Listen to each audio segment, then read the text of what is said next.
Bakit nga ba niya nasulat yung kanta na Rock of Ages? Kasi bigla siyang nakakita ng gantong bato. Next po natin.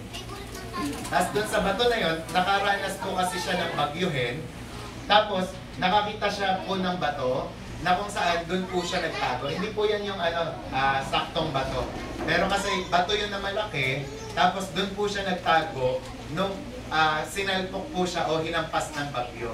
Ngayon, habang nandun po siya, doon niya po naalala yung sinasabi ng Bible na Jesus is the Rock of Ages. Ang Diyos ang Rock of Ages. Kasi nung nasa bato po siya, nakaramdam po talaga siya ng sobrang kapanatagan.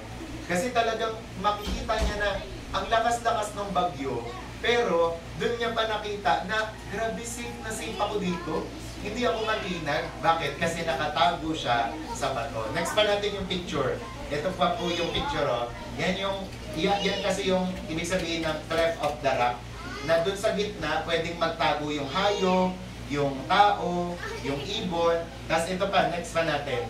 Ito yung sample nito, oh. Yung ibon, nakatago dun sa malaking bato na to. Di ba?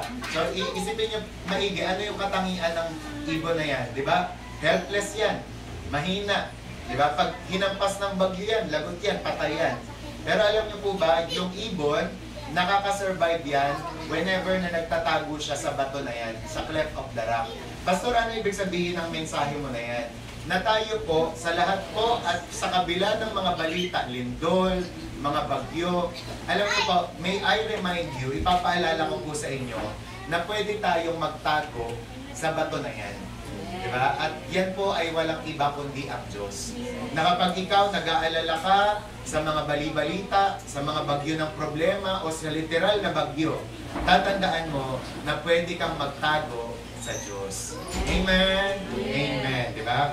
So, kaya ang tanong po dito, ikaw ba ay na kay Jesus na? Pinapasok mo na ba si Jesus sa puso mo? Diba? And ngayon, this time, ibahin mo naman. Ikaw naman ang pumasok kay Jesus Christ.